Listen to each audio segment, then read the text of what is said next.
What is up, everyone? Welcome to the Retro Room podcast. I'm your host, Rolly. That's your host, Tony. And we are here back at it. And this is a nostalgic podcast where all we do is talk about those good old days back in the 80s, 90s, and the 2000s. So go ahead, leave your bike on the lawn, come upstairs, grab a beanbag, and let's get this nostalgic trip going. What is Oh going on, yeah, Tony? nice. Oh, leave your bike on the lawn, especially. That's how you know where the crew is at, Yeah, right? that was the tall tale sign. Where are all the kids? Just look for the lawn that has all the bikes. Absolutely. How are things over there? There, things are good, man. Chilling. I Yeah, got very few hauls this week, but they're pretty nostalgic. I've done some posts about them. What about you? same. Not much hauls. I'm looking around. I'm on the search for some Power Ranger stuff like a Saba and stuff like that. I found out our boy Emery, he sold the one that he had left, so I'm like, I missed it by that much. Yeah, But other than that, it's been pretty good. So yeah. The cool thing is, we got invited to go watch Mortal Kombat last month. Was yes, it last month or was it the beginning of this month? I think, right? last month. It was last month. Yeah. And now we're going to go watch Masters of the Universe. So on the next episode, you guys will get a spoiler-free review of Masters Yeah. of the Universe. And let me tell you, I may not have a lot of He-Man stuff out because I don't have space. I'm actually hoping that when I go down there, a buddy of ours is going to hook me up and you will see this section behind me. Things are going to shift and there will be a whole He-Man setup behind me because Beautiful. I've been after a Castle Grayskull for so long. Oh, there it is. And I'm wearing it today. So Nice. here's a little Easter egg for anybody that has been watching and listening to the show. You've probably heard this go off in the background in every episode because Mhm. that means it's 12 o'clock. It is 12 o'clock in the morning right now. Yep. And every night it goes off and you hear it. Sometimes it's a little more faint because it's in the background. But anyways, little fun tidbit for those who listen to the show. Every episode, it's in there. It should be in there. But Yeah, it anyways, should be because we're usually going past midnight, yeah. recording these things. So yeah. So yeah, I should have I've been after a Castle Grayskull for a while. I've been wanting He-Man stuff, but like I said, I don't have the space. So, but a buddy of ours said that he has one.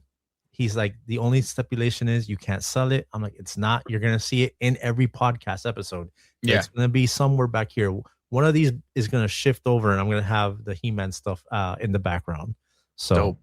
It looks good. It looks good. it So looks good so far. What I've seen, reviews are good, and I know it sounds dumb, but I want that damn sword. I want that drinking everybody cup wants that sword. sword.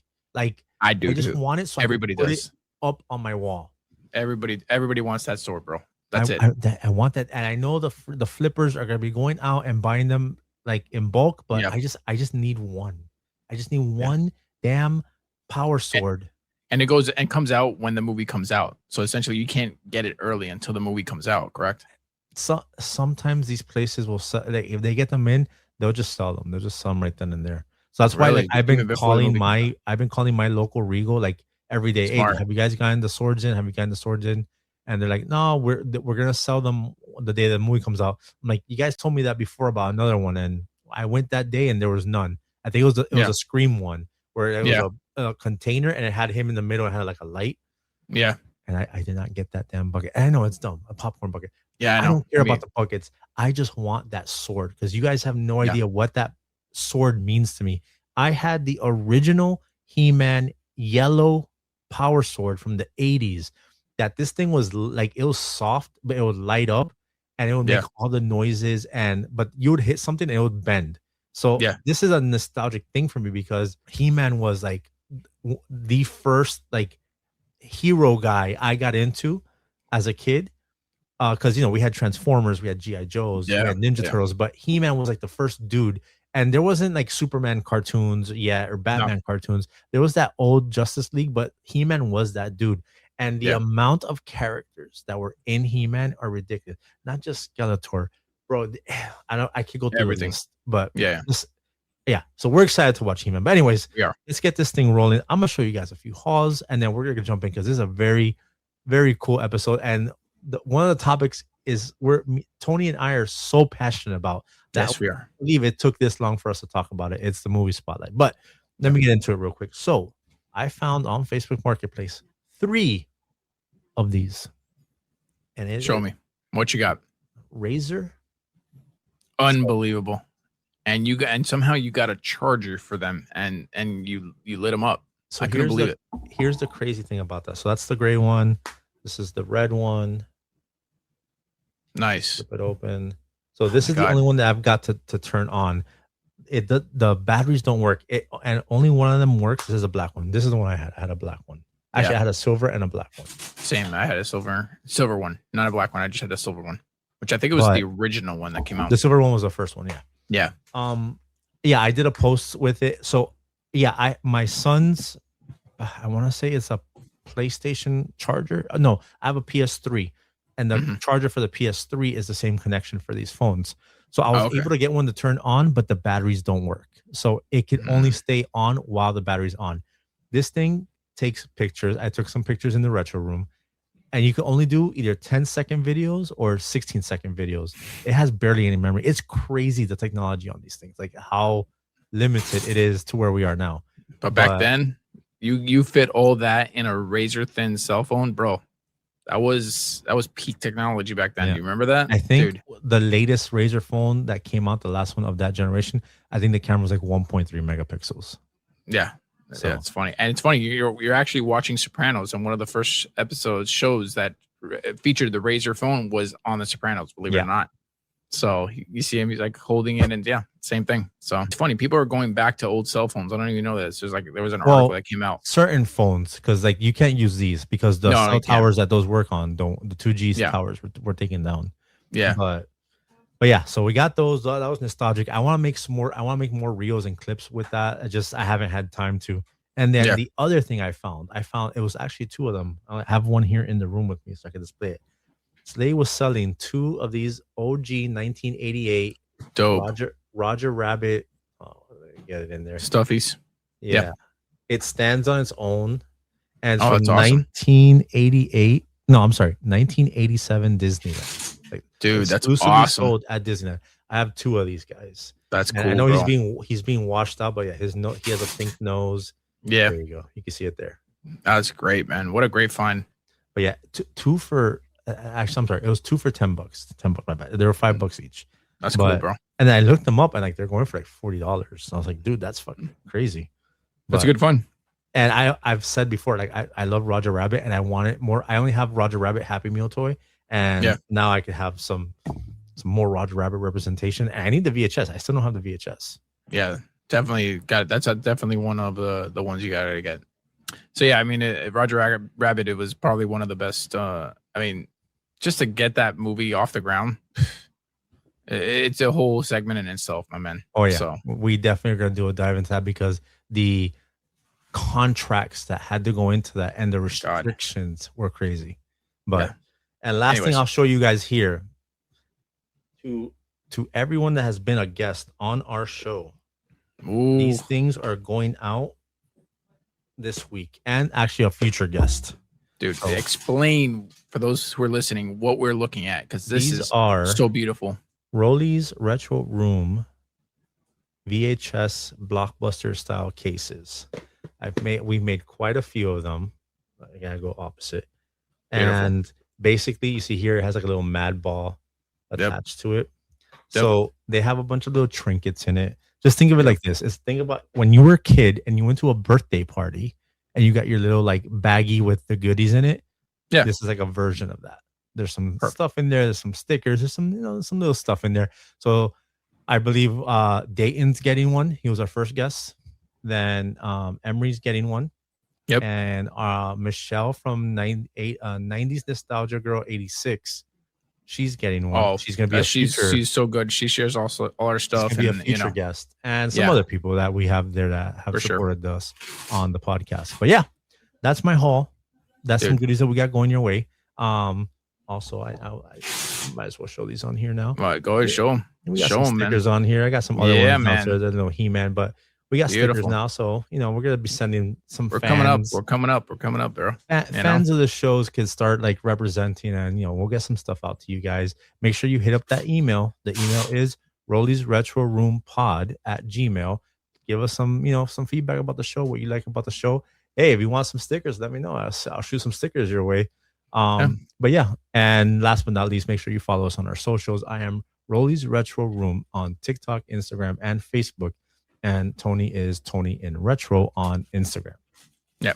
And one day I'll probably do a Facebook, and maybe I'll get back on TikTok. I'm not sure yet, but yeah. All right. So with that being said, let's jump into this first segment. You guys remember Tom and Jerry, the cat and the mouse that has been around forever? They were the cartoon that your grandparents watched, your parents watched. Yeah. We watched them. And I have to say, we're here in defense for Tom. Tom was not the bad guy, bro. I don't think he was. No. I agree with you. 100%. I don't think he was the bad guy. I think that Jerry was the bully. Dude. I mean, essentially, the cat's job is to keep rodents out of the house. They got a cat. They had a cat. The cat was the pet. Yes. And Jerry gets all the love. Jerry gets all the support. Tom's, this and this and that. But he's doing his job. There's a rodent in the house, taking stuff, getting cheese, doing, whatever he's doing. Look, he has a hole cut out. Bro, if I find a hole in my freaking flooring, like that, I'm gonna smoke the guy out, Yeah, exactly. So I just, I always get this thing like I'm like, oh, Tom and Jerry's like, yeah, the cat's always the bad guy, kind of like Sylvester and Tweety. Yeah. In that case, it's a little bit different because Tweety was also a pet. Yeah, correct. Tweety's actual pet. But in this situation, Tom is just doing his job. He's like, yo, you're trespassing. Yep. I need to get you out of here. And bro, he gets his ass handed. Bro, look at this. He gets his ass handed to him.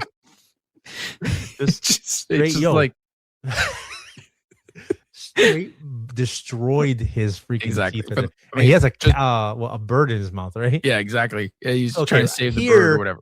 I guess Jerry's being the good guy. Yeah, but still, he didn't have to do our boy like that. Yeah. Come on, dude. Broke his entire teeth. Here's some fun facts. So Tom and Jerry actually premiered in 1940. 1940. That is like our great, almost a great grandparents' age, dude. Like, yeah, because I think my grandparents were born in the late 20s, early 30s. Yeah, so that would have been there. Yeah, they would have been kids when this came out. Exactly. They were the kids that were watching this first. Yep. Exactly. And you have some little tidbits on this dude. So let us hear about this. It was like a theatrical release. It's like a little mini short. And it was called Puss Gets the Boot. Yep. Now they did look different. They did look a lot different. Yeah, so this was the first episode. And it was the short. Yeah, it was a short that was played in theaters, not even on TV. Yeah, look how different they look. He looks more cat-like. Yeah, you can see the hair, you can see the fangs. Again, he's doing his job. He's like, I got this. I don't know where you're going, but yeah, it was a total, cat and mouse dance, and he's just like, la la la la la. Yeah, but it's just you go through it. We're not gonna watch this whole thing, but you go through it. And again, you could see the slapstick comedy that they go. He tries to get the fish, and then he's waking him up, and then again doing his job as a cat. We got to defend. As a matter of fact, there are different names back then. Yeah, Jasper. Look. Yeah. So you're right. So Tom's name was Jasper, and Jerry's name was Jinx. Yep. Which is, it would think about how crazy like life would be. Like in an alternate world, they continued with Jasper and Jinx. It just doesn't fucking hit. It doesn't fit the same way. It doesn't hit. The studio wanted to keep the characters, but they wanted a name change. So they did a contest to all the animators. Like, all right, whoever comes up with the best name wins a $50 prize. This is 1940, by the way. Yeah, which is equivalent to like $900 now.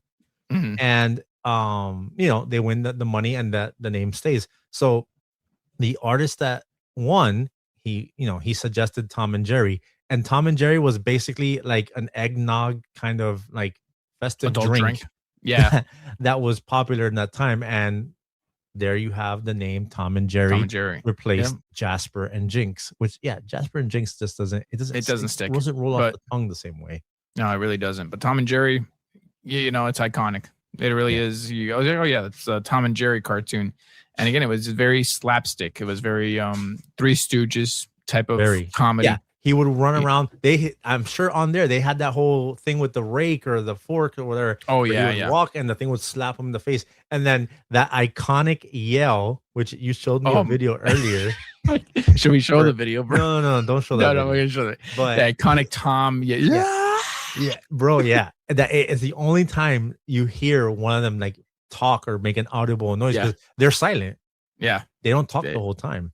But I just. My boy Tom is always getting hate because he's a cat and he's going after this cute little mouse. No, bro, the mouse is wrong.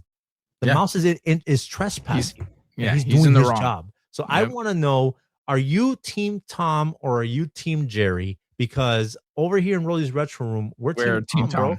The cat is doing his job. He's trying to get rid of the mouse. The mouse is the rodent in the house. Like that's it. Just is that simple. And I believe there's scenes where in the middle of the night, Jerry comes out, opens the fridge, and just starts stacking just food. Yeah, and he takes it into the little hole in the wall, and he's chilling. Yeah, has a bed in there, has an entire furnished apartment. He has his living space easily right now in 2026. That's a $2,000 rent right there, easily. So Tom needed to get him the hell out of there, bro. He was doing his job. So let us know: were you Team Tom or were you Team Jerry? And you need to look at the facts here. Tom was not doing any wrong; he was doing right. That's right. Who remembers the show Singled Out on MTV? This was literally the Gen X version of like Love Connection, and this thing was wild, bro. Dude. This was all over the place. It was like if you were in college in the 90s, this was totally the scene. The style on here was crazy. Like this is the most nostalgic thing. I literally binged a bunch of episodes before we were talking about this just to like get into the vibe of it. And man, I remember just being at home and watching this. And this was the first time we got to meet Jenny McCarthy. Oh yeah, Carmen Electra.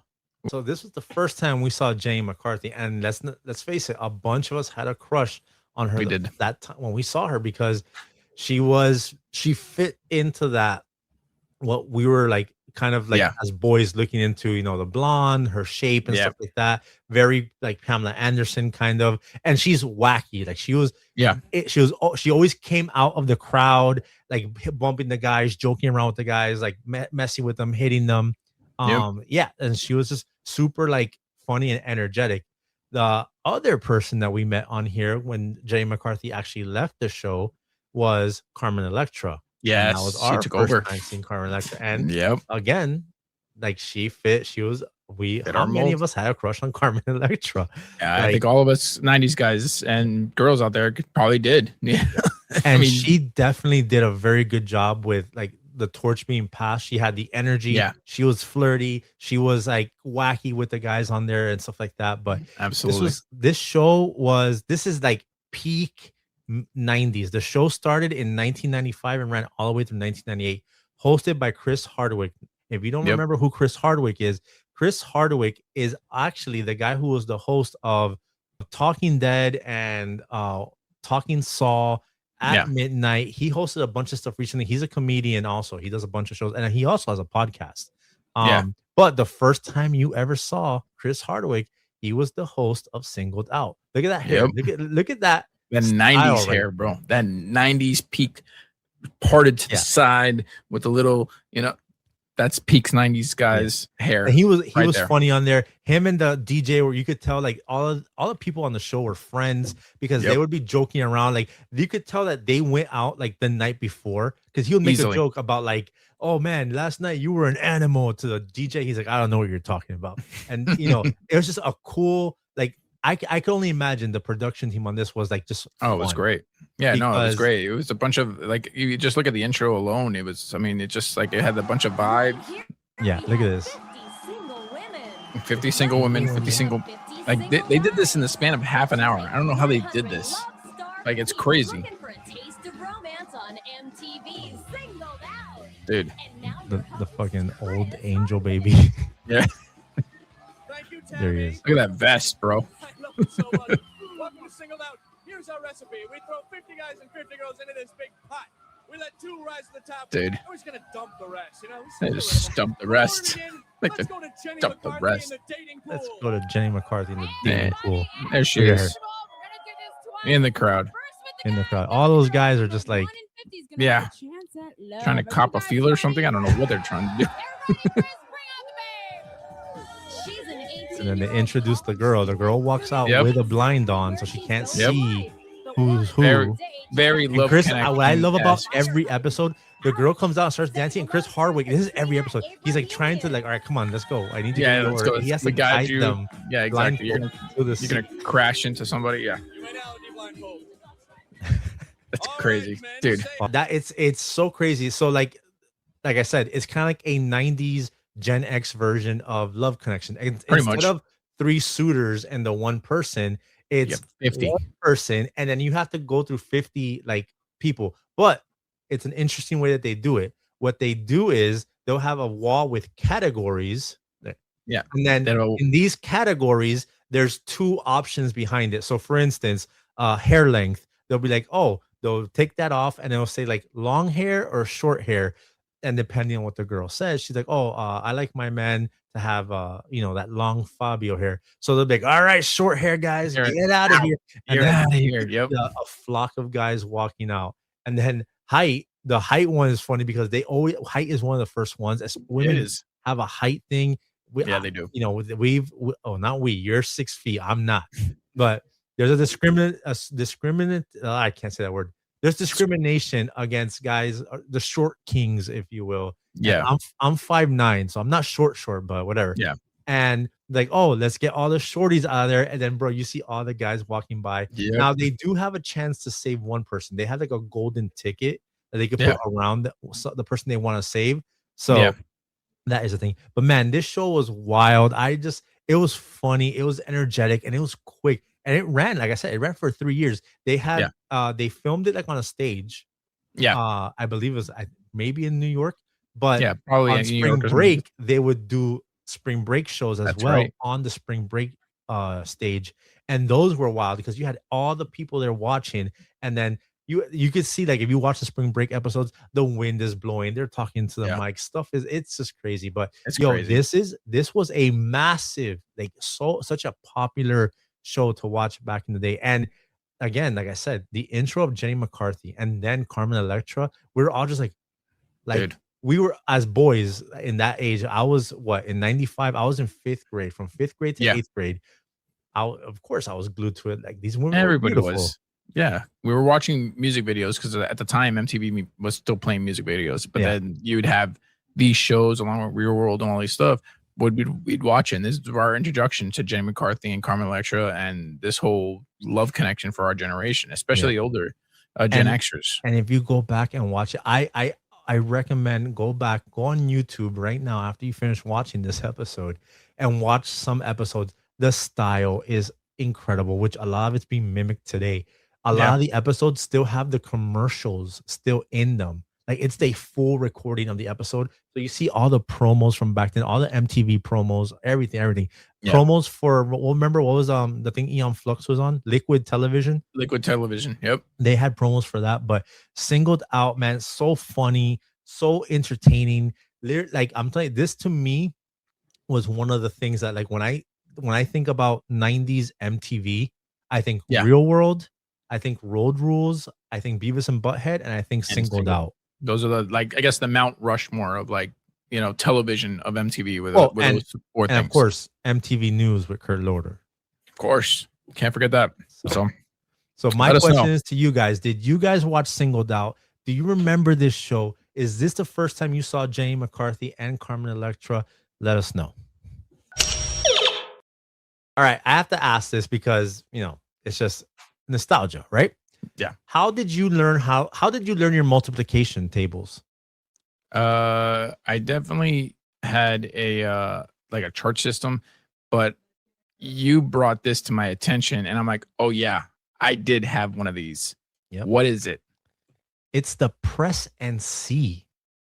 Now they Dude. had one of these for math that was addition, subtraction, and multiplication. For the most Yeah. part, I didn't need the add and subtract one. I'm not trying to like toot my own horn here, but Yeah. for multiplication, this was how Definitely I needed did it. it, and it Yeah. was this thing. I'm like, I had one. My brother, we used the same one. My cousin, I saw these things everywhere. They had them in school too, I think, right? They did. Yeah, they did have them in school. And from what I remember, they didn't have batteries. Like it wasn't. No. This thing It is was just a just. plain little plastic board.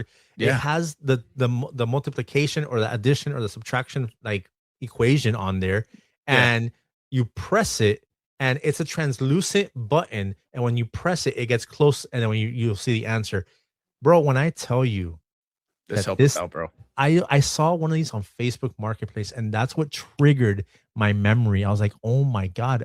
I forgot the name of it, but I think it's like a press and see. I'm Yeah. like, dude, this was a staple in my freaking education. Like, It was. kids now have iReady and all this iExcel. online Yeah. stuff that they use to learn, like elementary stuff. No, bro, we had this little plastic thing with all the freaking numbers, Yep. and that's how we learned math.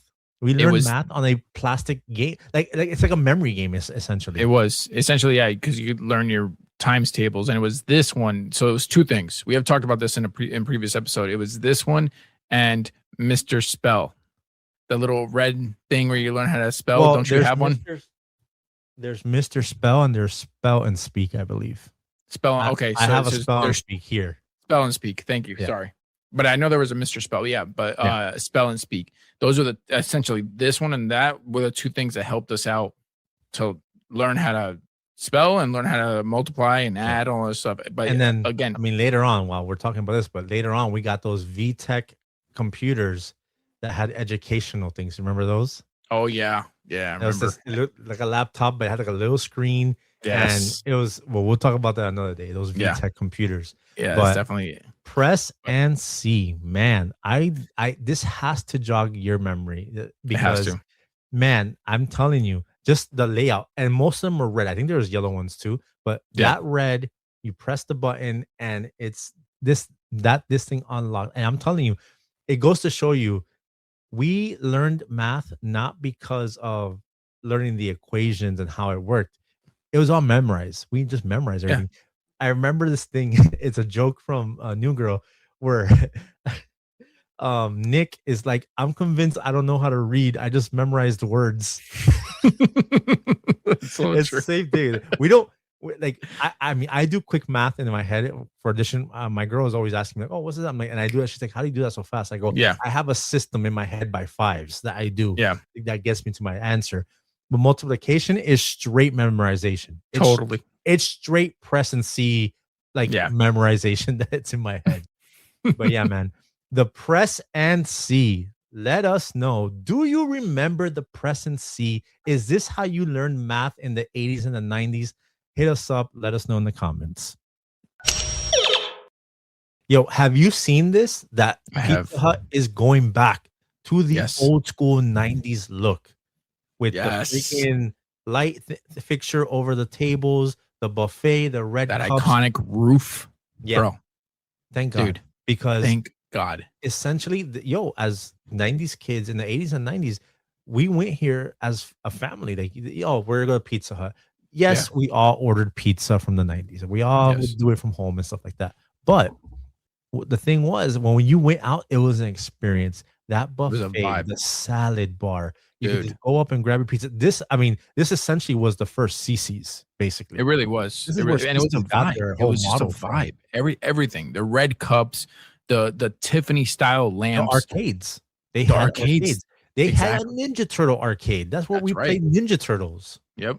And you usually went there after a game, or if you were in Little League, you'd go Baseball, there. And basketball, whatever you were in, they would say, all right, we're going to go to Pizza Hut. And it was like one place where, like, okay, the kids want pizza, but the adults go to get a salad bar. You know, like it had everything, bro. It's And like if you the loved intro- salad as a kid, bro, it was It's like oh the my God. intro from Ninja Turtles. Yeah. Before the movie starts, you get a Pizza Hut commercial of a kid playing baseball. And Yep. I'm telling you, that song is stuck in my head. I play right field. It's important, you got to Yep. know how to catch. bro. And then afterwards, they go to Pizza Hut, and then it says, I think back then their slogan was "Making it great," right? Yep. Yep. Yeah. Yep. I think it was something. Yeah, I think it definitely was that. But Yeah, it was. again, an absolute staple of team sports was after you played whatever sport you were playing, you went to Pizza Hut right after, and you got a Yeah. whole corner. Your whole team was there, all dirty, whatever. You ate your pizza, you had your red cups, and then you Yep. freaking went and you played some arcades. I'm telling you, the model that is CC's is basically they took that. They're like, okay, well, this doesn't exist anymore. We're gonna do Yeah. buffets, and the CC's always had like an arcade in the back, It did. It but did. it wasn't. It didn't have a salad bar. It was like more No, like a buffet. well, Like no, you they got to didn't have choose your salad. pizza. They had They didn't have salad. salad? Okay, Yeah, but they did, it, but it also wasn't did, like a whole bar though. yeah, like it wasn't a bar where like you go in, and also I think Pizza Hut was more of a dine-in type of thing. Like there Yeah, was a yeah, waiter yeah. that came to you and said and took your order and Mhm. like the whole thing, and you still had Well, your traditional yeah, deep dish and all the that stuff. person would come and take your drink order, but essentially you would get up and go to the buffet. Yeah, yeah, You would get exactly. your It was, pizza and stuff like that, unless yeah, you had a coupon for a personal pan, like from Book It, yep, or like I have a coupon right here from my Ninja Turtles game. Which, so just so you guys know, in North Carolina, in Charlotte, I believe there is an original one that never changed. It never that's went awesome. modern. It's always been the '90s look. And I'm right now. I'm in South Carolina, so I'm actually planning to go there, and I'm gonna, get some content for you guys, and I'm gonna see if they'll accept my Ninja Turtle coupon for a free That would be personal interesting. pan. That Let's would be see awesome. if I could get my free personal pan with my There's Ninja Turtle there's no coupon. expiration date on there. Of course None. there is. That thing, I think it expired like in 1991 or something like that. Okay, okay, But okay. let's see Yeah, if they'll it's worth honor a it. They're shot. like, "Yo, It's worth we're a a shot. nostalgic Pizza Hut. You have a nostalgic coupon. We're gonna Yep. honor it." Let's see if they honor the coupon. Exactly. I think there's one here in Sunset that still has the iconic red roof, but I have to walk inside of it and see if it kept anything. I don't think they did, but they still have the iconic red roof. So Yeah. maybe they'll change it back, which will be incredible because it'll be like right there by us where we live and stuff like that. But again, the CEO is if you look at this article, like where we came from, it says Pizza Hut is turning back the clock to the 90s. I mean, let's face it, everybody wants the old style Pizza Hut. You know, you get there's the Tiffany lamps.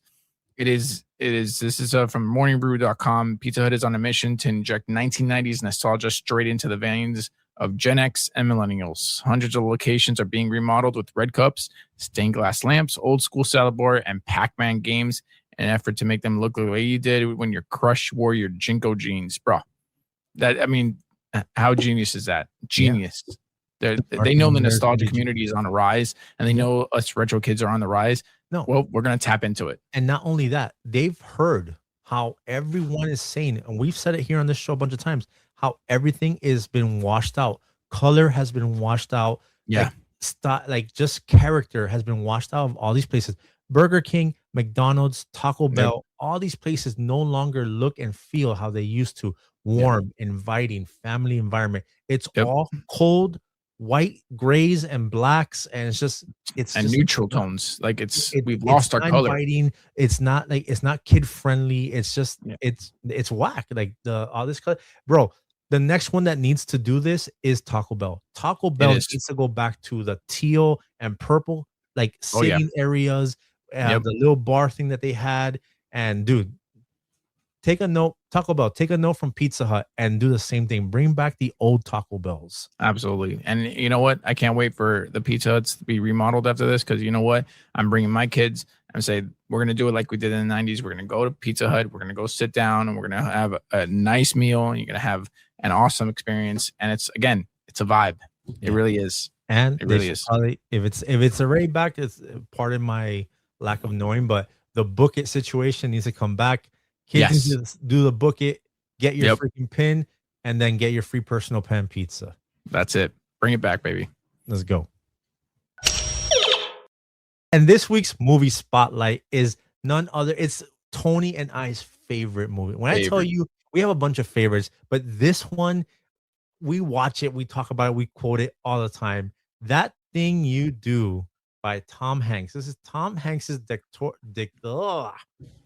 directorial debut. He wrote and directed this movie, and it has been a favorite of mine since its release in 1996. It's such a great movie. Again, a lot of people slept on it. I think I never did. I don't, and I know you never did because it was just so. It's funny. You go back in the '90s and it's like, oh, it's nostalgic because it's based in the '60s, Yeah. so everything was just beautiful. Like the aesthetics, the mid-century modern furniture, everything. And of course the music. That's all I have to say. The freaking music of this movie, the soundtrack, and these are all like fake bands in the movies, but they're like top notch songs, bro. Yeah. The soundtrack to this movie is amazing. So let me give you a little synopsis here. That Thing You Do is basically about a band that has they're a one-hit wonder band. Their song, That Thing You Do, just skyrockets, Yeah, and they go on this, adventure as a band, touring with state fairs. yep, Then they get so big that they start doing, like, they did like a TV show, and then all the collapse of the whole thing of a band and the success yeah, and creative differences. This movie, the main song in this movie is one of the catchiest songs that you'll ever hear from a yeah, movie. And if I'm not absolutely. mistaken, it won, like, I think, Song of the Year at the movie awards or something like that. Most likely. Yeah, definitely. Um, And I think it was Tom Hanks' directorial debut. Yeah, ugh. Tom Hanks, how could I say the this? directorial. Directorial. Thank you. Tom Hanks' directorial debut was this movie. This was like his baby, and he was in it. He was probably one of the biggest stars in it. And there's some director's cuts that we heard about, right? I found this out later. I think you did too, right? Yeah. So so to tell you, this movie is obviously great. It's such a timepiece movie, like a period piece. You could feel the 60s in this movie. The Absolutely. aesthetic of this movie is amazing. Like, he works in his family's electronics store. Guy, Yeah. Tom Everett Scott's character, works in an electronics store that his parents own, called Patterson's. You see the tech, you see the TVs, you Yep. see The the washing machine. radios, What was it? It comes in a avocado. avocado. You knew all the colors. It Um, comes in avocado. yeah. Like, It's like, oh, those people at PriceSmart don't know anything about service, Lenny. yeah. But again, we could quote this movie all day. Yeah, we got Um, but everything about it, the way they listen to me, when their song comes on the radio for the first oh time, man, the happiness and the joy that they they're running. experience. Faye is running down the street. Liv Tyler's character, she Yep. has the one piece in the radio. She's delivering like mail, and then she runs into the bass player, which that's it. The character's name, the bass Yep. player, Yep. Ethan Embry. Yep. And they're running down the street. They all link up and meet up at a guy's store, and then they start going crazy and celebrating that their radios that their song is on the radio. But Yeah. man, it's such a great movie. The vibe of this movie is so incredible. The song is great. All the music is great. Like, if you could grab this soundtrack, Dude. go listen to the whole soundtrack. It will Yeah. put you in a place. There's some songs on here that are just from the movie. The intro to the movie, "We are the winter sun in spring. You are the sun that Yep. summertime bring." Bro, It's so good. the movie starts off with that song, and it showing you like the graphics and showing you like him opening the store. Yep. It sets the tone. Such Of a the great entire movie. Oh, thing. man. Absolutely. Talk about this movie all day. But like Tony said, there is a director's cut, which is There is. 39 minutes longer. And Yep. why is it 39 minutes? There's scenes that they had to cut out from the original. Obviously, we're talking mid 90s, where there's gay culture and stuff like that was frowned upon. So it Yeah. was written in, but they cut all this stuff out, where Tom Hanks's Mr. White is actually a gay man, and his boyfriend's name is Lloyd. Yeah. This is one of the director's cuts right here. Yeah, this is from And the so director's cut. And so obviously, if you know this movie, he comes back from the bar, he's completely drunk. In the original, it makes you think that he went home with her, and Right. like, oh, but that's not the case. Here, And he that's dropped her Rita off. Wilson, Tom Hanks's Real wife. wife. Yes, exactly. So I mean, you go through this. He goes, pays her, all that stuff, says bye, and then of course she's like, "Are you all right?" And this really like again, we found this out later, probably what 2010. Yeah. Yeah. So yeah, so see right here, Tom Hanks is walking over, and that's his boyfriend, Lloyd. We want to assume it is. It wasn't said. Right. But Lloyd is played by Howie Long, the football player. Like, well, now he's an announcer. But dude, they cut this whole part out. They cut everything that had to do with Tom Hanks's personal life, his character's life, out of the movie because they didn't want anything to be in it in the 90s. You know, you can't have Tom Hanks playing gay. Mind you, he was in Philadelphia. Yeah. He did, and he won an Oscar for that one. Yeah. So it didn't make any sense why they cut this scene out. I am Spartacus. Spartacus. So, and again, a lot of stars in this movie. Dude, a lot of stars. The first time we saw Charlize Theron. Yes. Bring that up. Oh my God. This is the first time. Bro, do you know how big this woman is now? She's huge. She's huge. She's one of the biggest actresses in the world. And her first movie was That Thing You Do. Yep. Crazy. And I believe this is, I mean, other than music videos, it was the first time I saw in a movie Liv Tyler. Yeah, definitely. Yeah, so, she was definitely, and she was, again, she was, I think you saw her in a music video of Aerosmith with our other favorite crush, Alicia Silverstone. So, but this was their first movie, like one of the first big movies, and she was really good in it. Like you could tell, like she had some talent. So, and again, you can name all the stars in here. You can name Bryan Cranston as Gus Grissom, bro. Bryan Cranston, Walter White himself. Yes, is in it for like 2 minutes, if that, bro. He's in this thing. You blink and you missed. Tom Hanks' son is in this. He's no speaking role. He's escorting Faye to the Hollywood Television Showcase, which is Colin the Hanks showcase the band performs in at the end.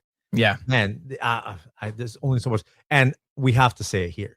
Steve Zahn, Lenny, is an absolute scene sealer. This is the first time I saw him in a movie where I paid attention, and every time Lenny was in a scene, I was cracking up.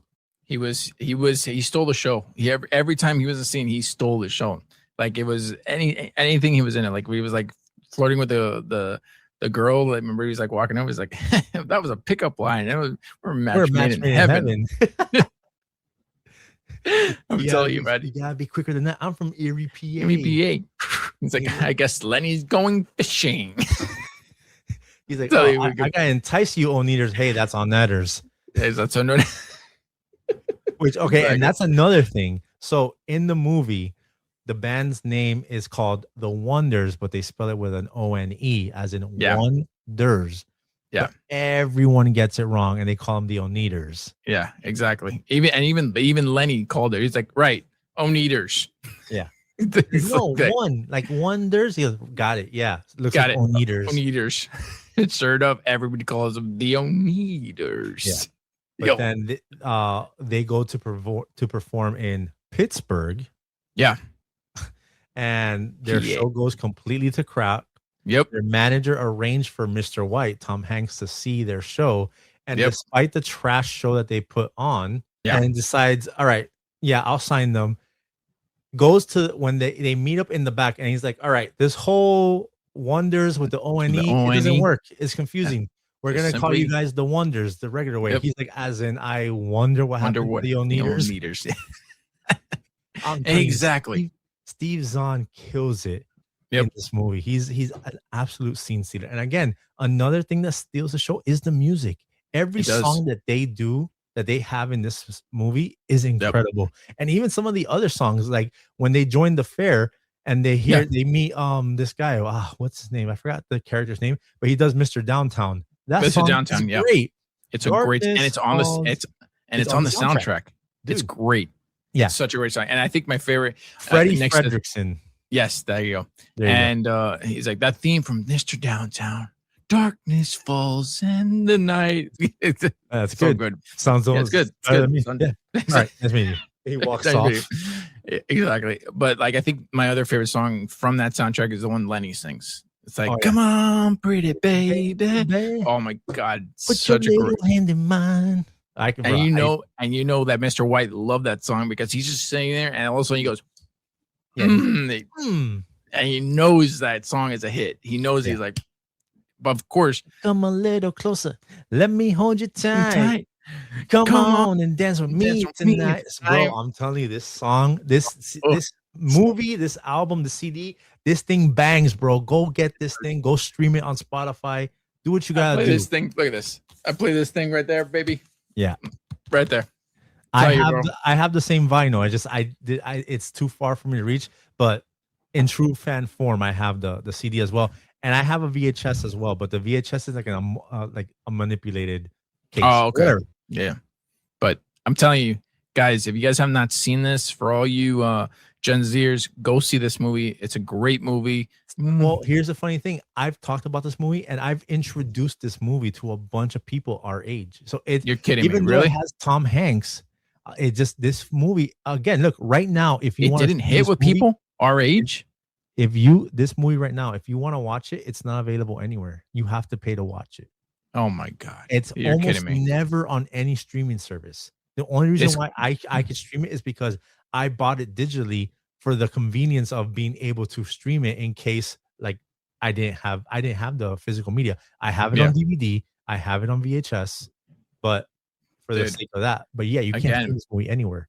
Dude, that's crazy. That you have to essentially buy it or rent it. Buy it or rent it. And both versions are available, the regular version and the director's cut. I would say you say the director's cut is more dramatic, right? Not much. It has less comedy.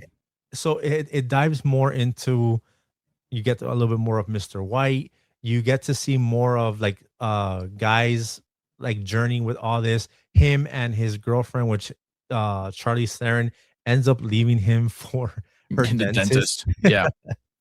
And you see that whole drunk scene of him meeting Del Paxton. That goes a little bit longer. But yeah, no, man, this movie is an absolute banger. I recommend this movie to everyone. If you haven't seen it, you have to watch it. And for those who have seen it, how great this movie is. And at the end, mind you, the main character, the lead singer, he's an absolute dick in the movie the whole time. Like he is like the least likable character on purpose. Like he's the lead singer. He has a smug air to him and stuff like that. Exactly. But at the end, when he quits the band, I say this all the time. I wanted to quit my job doing this, and he goes, he acts like he's gonna sing the song. He goes, "All right, let's go. I quit. I quit. I quit. I quit, Mr. White." That's it. That's it. If you haven't noticed already, Tony and I could quote this movie from beginning to end. Exactly. Your band is falling apart, guy. I'm sorry. The Wonders are in breach of contract. Don't worry, nobody's going to jail. Yeah, exactly. But yeah. Oh man, at the end, at that, it all works out for them. Yeah, I believe so what happens is at the end of the movie, they perform at the Hollywood Television Showcase, and the performance is going great. The bass player is gone, by the way. He went to Disneyland with a bunch of the Marines, and he's like, okay, well, he was leaving for the Marines anyways. And then we get a new bass player who actually has a name, Scott Pell. Wolfman. Yep. So he comes in, starts playing, and then towards the end of the song, the TV people are giving them close-ups and one-on-one little descriptions. So when they get to Jimmy, which is the lead singer, they put I assume it's Mr. White that said this, right? I did it, yeah. He said, Mr. White, it's the same person that said you had class. Yeah, it was Mr. White who said that. It says, "Careful, girls, he's engaged." That pissed off Jimmy and caused him to flip on his girl. And he's like, "I should have dumped you in Pittsburgh." And it's like, dude, but again, the guy I think he was having an affair with that blonde chick. I never alluded to it. What's her name? Diane Dean. I think he was having an affair with her, and in the movie, and they didn't. Again, they just kind of tastefully kind of let us know that they're somewhat Yeah, because she would in flirt with cahoots. him, sit Yeah. on his lap, and then he'll Yep. be like, "Oh, Diane warned me about this." Diane It's like, Dane? What did yep. she say? Yeah, exactly. Like you just kind of knew that they were like hooking up and stuff like that. But again, it's such a great movie. Like even at the end of the movie, I think when I first saw this movie, I thought it was based on a true story because they had Yeah, like yeah. backstories for him at the end of the movie, and that it was like none of it was true. Yeah, it shows the pictures and it says, like, what they went to do. Yep. And Lenny has, like, the funniest outcome of them all. That was the funniest thing. He gets married. He goes to Vegas. I am the happiest. Do we have to go with the top down? He's like, yeah. Yeah, you kind of do. Exactly. And of course, he went to happy. He's gets giving, like, married. Chips from Vegas to everyone. Here you go. It's But so yeah, good. guys, Of this course- movie is an absolute, like, it's hilarious. It's a good Banger. story.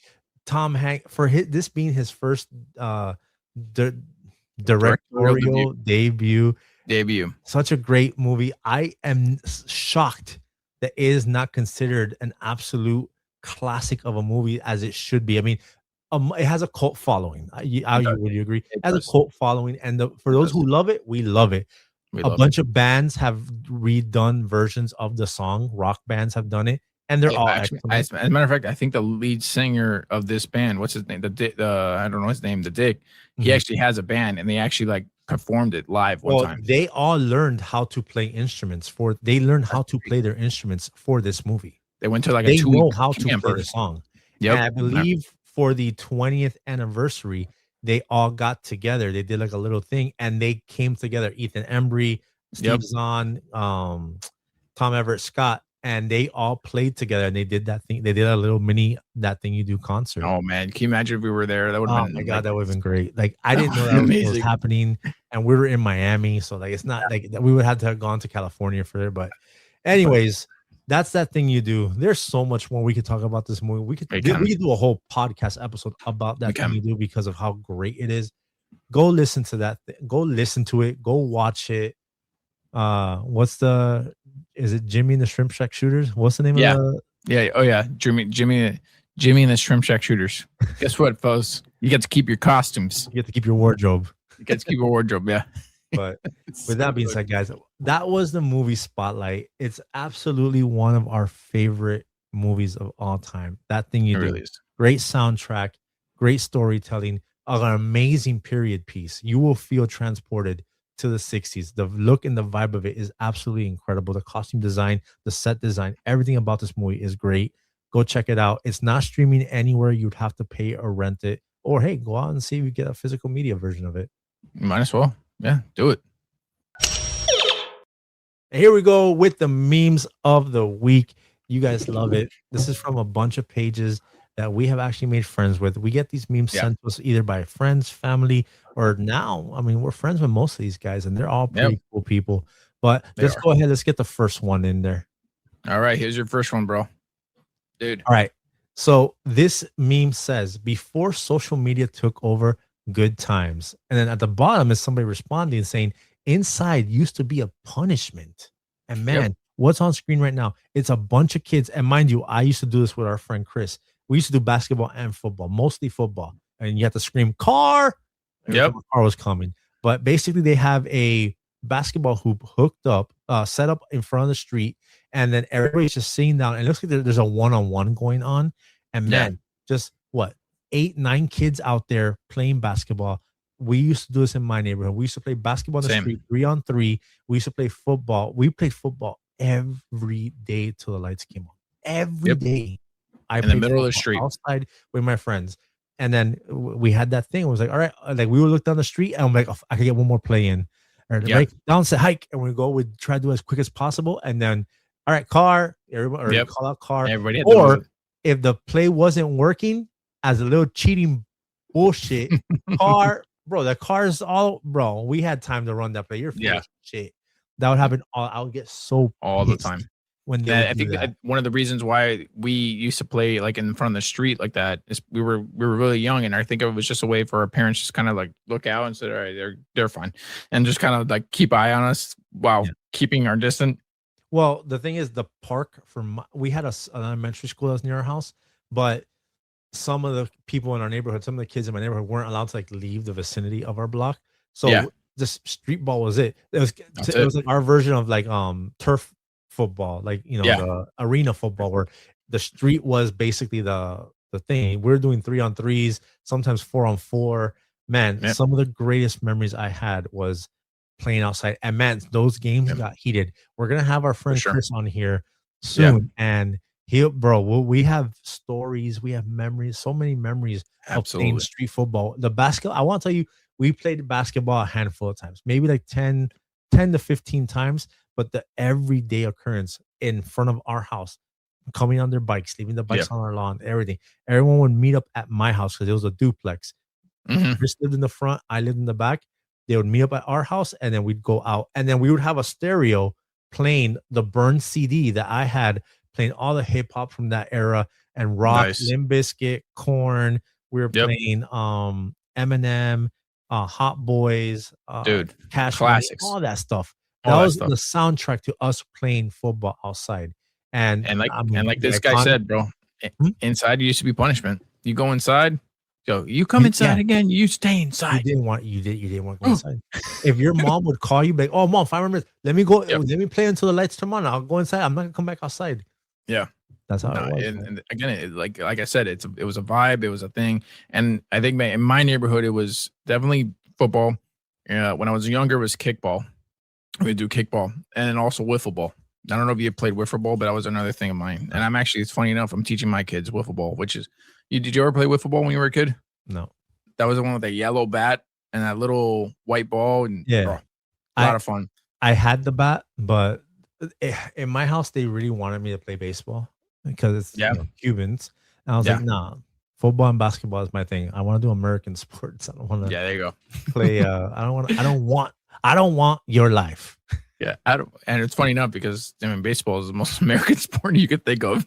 But you know how it is with the Cubans and Dominicans. Yeah, like, exactly. That's like your way out of like your situation. Yeah. So, but anyways, yeah, man, the iconic playing outside in the 90s and screaming out "car" every time a car came that disrupted your play. And if you were a little bitch, you would freaking do it if your play wasn't working out. Oh, no one's open. Oh, car. I was like, dude, that guy is parked. What you calling car for? Bitch. You're just losing, bro. You're just losing. Basically, let us know. Let us know if you remember this. Let us know if you played outside. The next meme reads, "Our pockets were heavy, but our souls were free."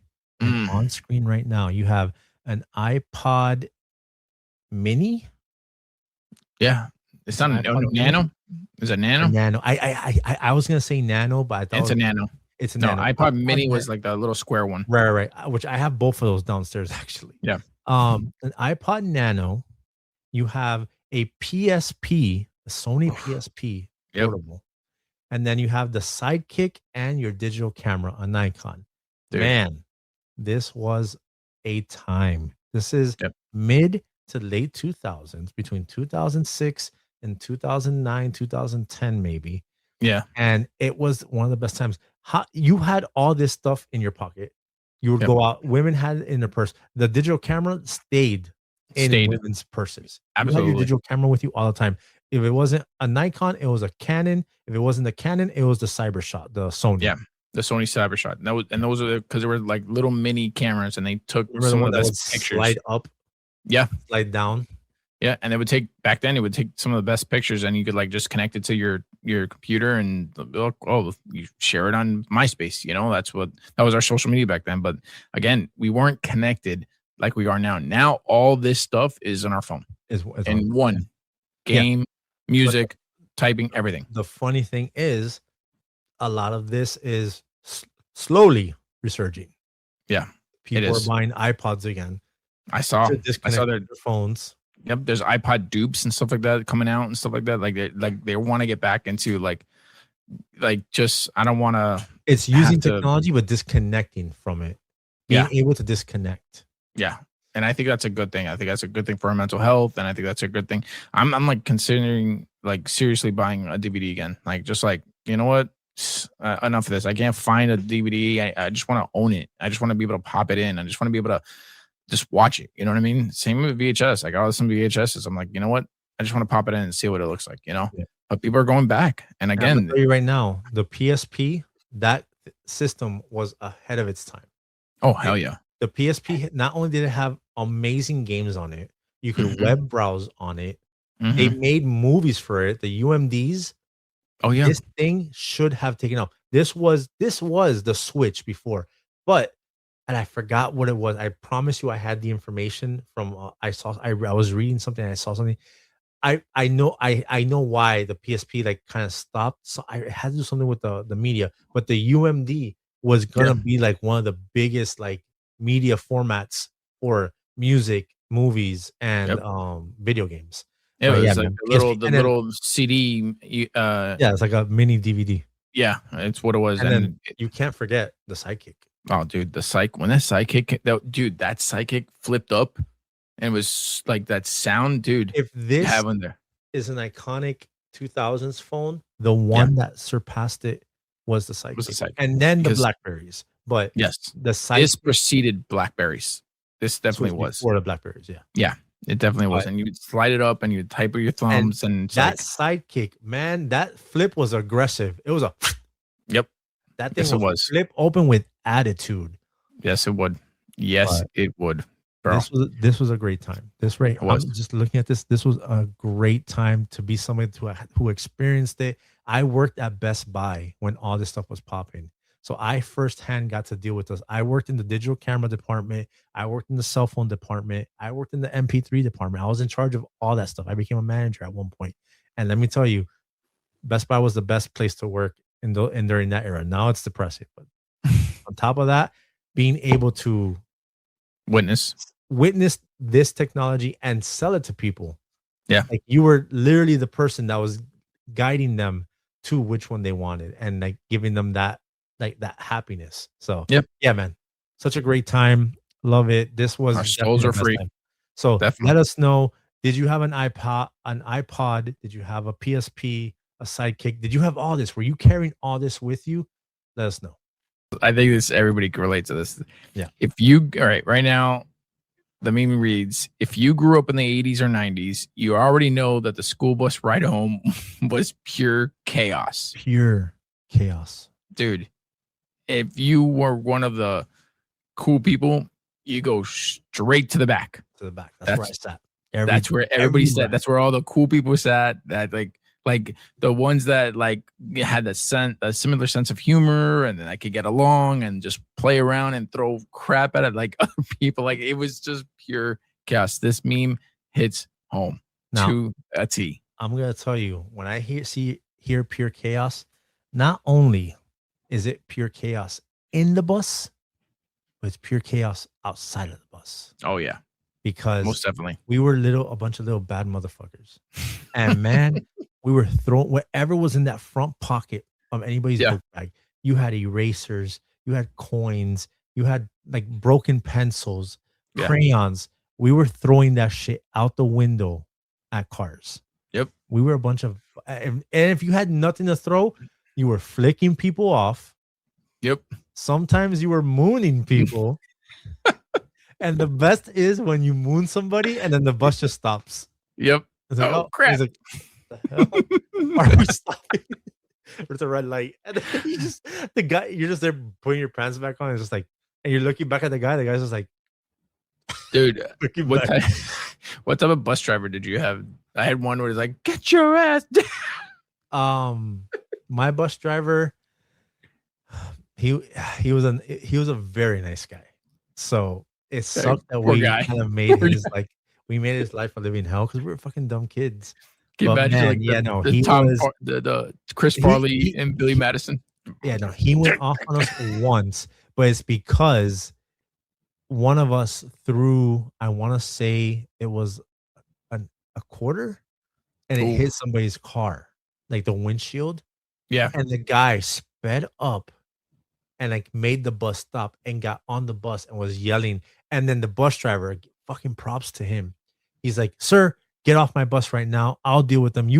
I will not let you come on my bus and talk to any of these kids, blah, blah, blah. Dope. Like, takes the guy off the bus, but then he turns around and he goes, which one of you did that? And we're like, No, we don't know. He goes, from now on, I'm not playing any music because he would put Power 96. So we Yeah. could hear music.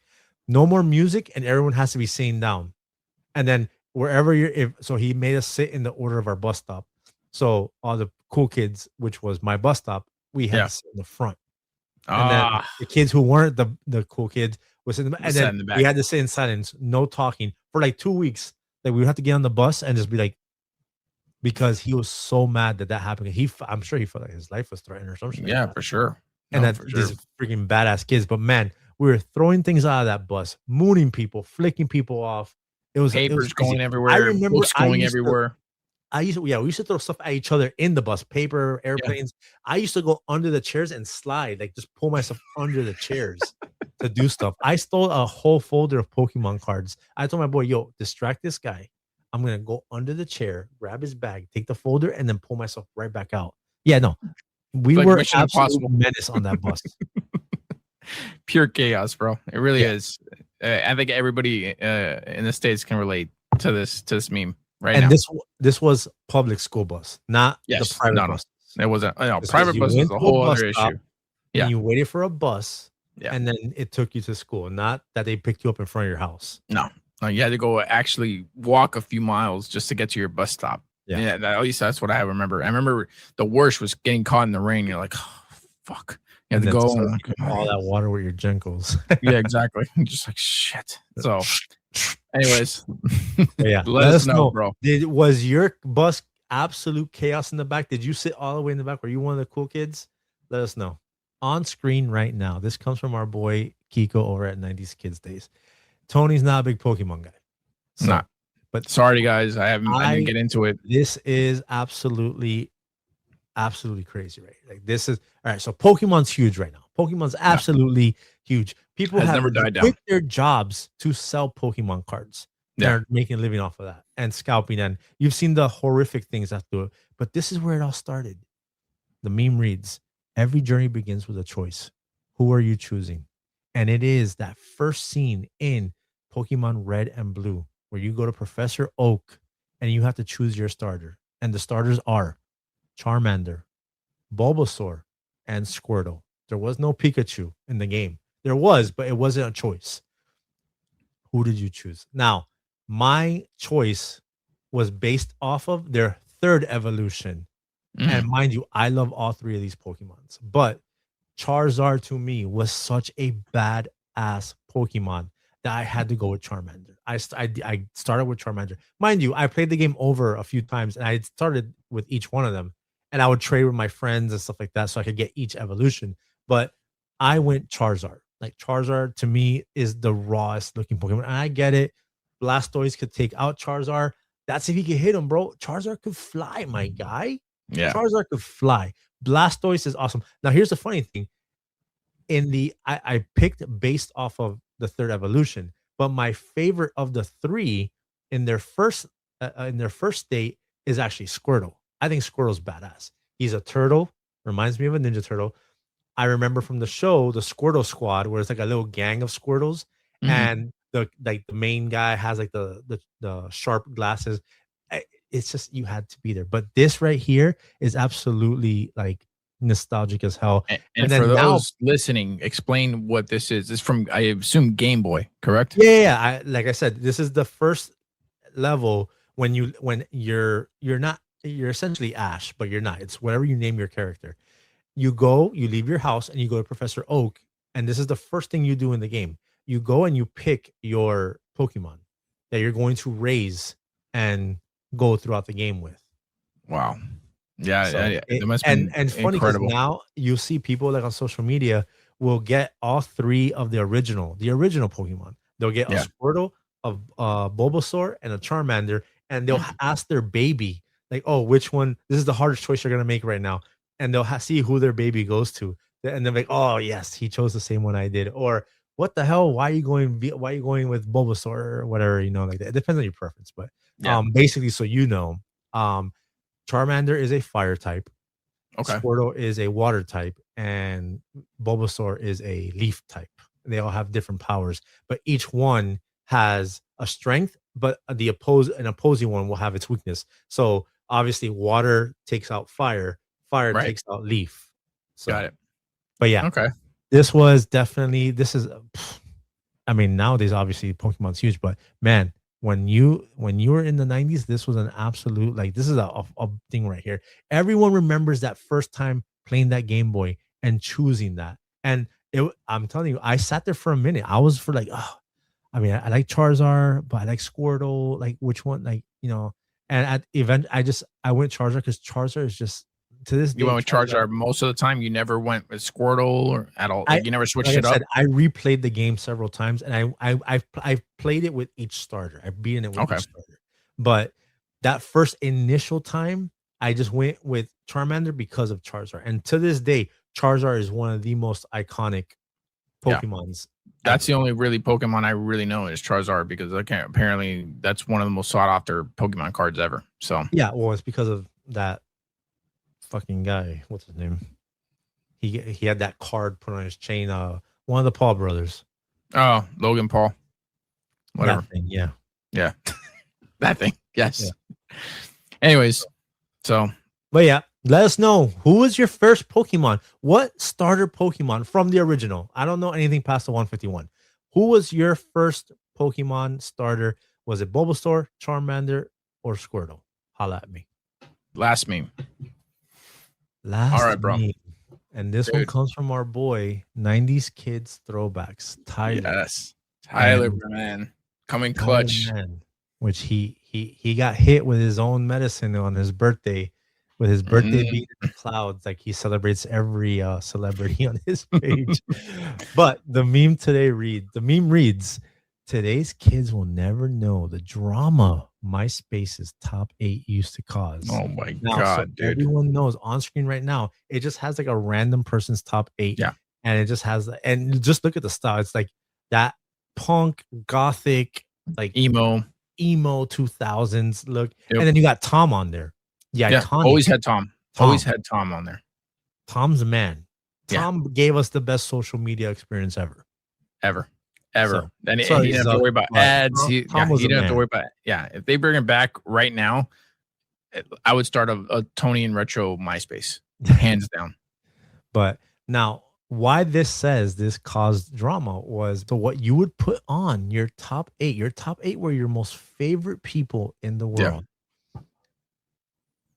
What guys would do, guys would put all their hot female friends. Mm-hmm. For the most part in the beginning. Eventually later on you stop caring about the stuff and you would put some of the hot girls and your friends. Yeah. But then the crazy thing is it went from top 8, top 10 to like top 15. Yeah. Something like that. Like you could put like a freaking roster. But I remember when I'm a dude and I like girls. I would put in my top, when I first started with MySpace, I would put all the attractive girls that I either was trying to pursue or I was just friends with. I wanted to flex to it was kind of like I was flexing to my boys. Yep, look at my friends. And what happens is you're showing off these people, and then your friends will go and try to add them. Like, oh yeah, I know you through Rolly. Oh, okay. Well, if you're friends with Rolly, and then actually, one of our friends met his ex and has a killer because of my MySpace and the parties we were doing. So goes to show you that was social media back then. That was how it was, bro. And again, like you always had Tom. I think everybody did. Like everybody just had that Tom. I think Tom, for some reason, you were able to edit, like take Tom off, like towards the end. Like when it became like the top 15, you were able to take Tom off and put your own people. Dude, and we could talk about a segment, but like just editing your MySpace page made you feel like the coolest coder ever. And then you literally were just copying and pasting. We have that in the works. Yeah. We're going to talk about it. For those listening, we're going to talk about that. Because the crazy thing about this whole top 8, people would literally be like, oh, you're on my top 8. Why don't you have me on yours? I'm like, oh shit, I'm on your top 8. And sometimes there'll be somebody that you're like, oh, some bullshit. I don't want to put you on my top 8. Like, like your like relatives would be like, oh, I made a MySpace and you're on my top 8. Like, oh, great, cool, thanks, awesome, thank you. Are you gonna put me on your top 8? Oh yeah, no. I don't really even go on there anymore. And I remember there was a time where it would the little online thing would appear, so you Yeah. knew when they were on. I'm like, Yeah, that's right. "Yeah, you know I'm on." I know exactly. You couldn't take that off. No, You were so on. it was simple. The only, like you said, the only thing it got crazy once you were able to like customize and code and put backgrounds, put music, and put pictures Exactly. and stuff. Yep. But And yeah, then of course when you're online and your crush was online and it said online, you go, oh man, this is my chance to and then like, you would put like a hey, what's post. up? You would Yep. put like a little post to see if you could grab their attention. Like, Yep. oh man, hanging out tonight with the boys at my apartment or whatever. Yeah. And then you had your AIM up too, and you see them go on like, hey, oh, I see you're online. But anyways, Dude. totally, we could talk about that forever. But Yeah. let me know, did you have a Just, MySpace? Who was in your top 8? I'm curious to know. did it cause any drama? It 100% did. It totally did. And that's the show, everyone. Thank you for rocking with us. I hope you had a fun, nostalgic time. We talked about Tom and Jerry, how Tom gets no respect. He's hated on all because he's doing his job. He's getting a rodent out of the house. The rodent is living rent free and eating food for free. No, bro, I'm sorry. I'm Team Tom all the way. Team Tom, for sure. Then we talked about Singled Out, that 90s dating show for the Gen Xers and the millennials. We first got to see Jenny McCarthy, Carmen Electra, and it was pure crazy, the 90s pandemonium on that show. It was. It really was. And it was just like chaos. Yeah. It really was. It was just and fun, and the fun energy. Like, it was just the 90s. It's again, we say all the time, you had to be there. And we talked about one of our favorite movies of all time, That Thing You Do. That Thing You Do. I mean, I'm gonna watch it tomorrow again. Like, I think I'm gonna pop it in. do not get tired of that movie. And no, it's a remote dropper. The soundtrack to that movie, is absolutely incredible. The music in that movie is great, and it is a period piece. You'll feel a certain way by watching this stuff. But yeah, anyways, we had some great times with memes, and telling you, the MySpace drama, top 8 drama, bro, forget it. Yeah. Hey, I just want to say thank you to everyone that listens to the show and has been supporting us from day one. We have a bunch of new people listening. We see you. We appreciate you. I've talked to some of you on Instagram. Some of you have become, we're friends. Like, we, just so you guys know, you are now a roommate. If I've talked to you and we've had a conversation about the podcast or any of this stuff, you are considered now a Rolly's Retro Room roommate. And I just thank you for your support. I was talking to one of our roommates. I don't like saying fans or supporters or anything like that. That sounds weird. I was talking to one of our roommates, and we are talking about Mighty Max collection, and he found a hell of a deal inbox, and I was like super like happy that somebody I know got a good deal. And then we just started talking. We're talking about collecting, and he actually told me he mostly was doing video games, and now he's collecting a lot of old toys because of the show.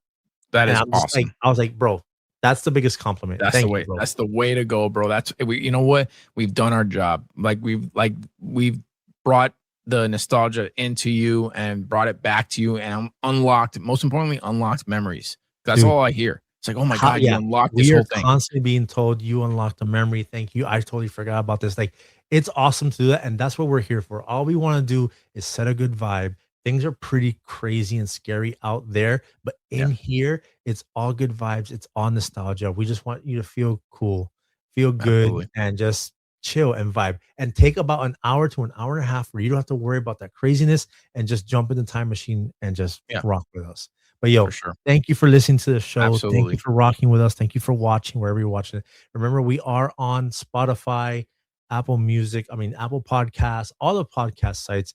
This is on YouTube, and you can follow me at Rolly's Retro Room on TikTok, Instagram, and YouTube. Tony is Tony in Retro. And if you want to reach out to the show, talk to us, give us some feedback, just send us pictures of your collection or stuff like that. Absolutely. The email is Rolly's Retro Room pod @gmail.com. Send it to me. I check everything, and we'll get back to you, and maybe we'll feature you on the show. I have no problem with shouting you guys out and featuring you on the show. But with that being said, everyone, be easy, be good to each other, and keep it retro. Keep it retro. Later.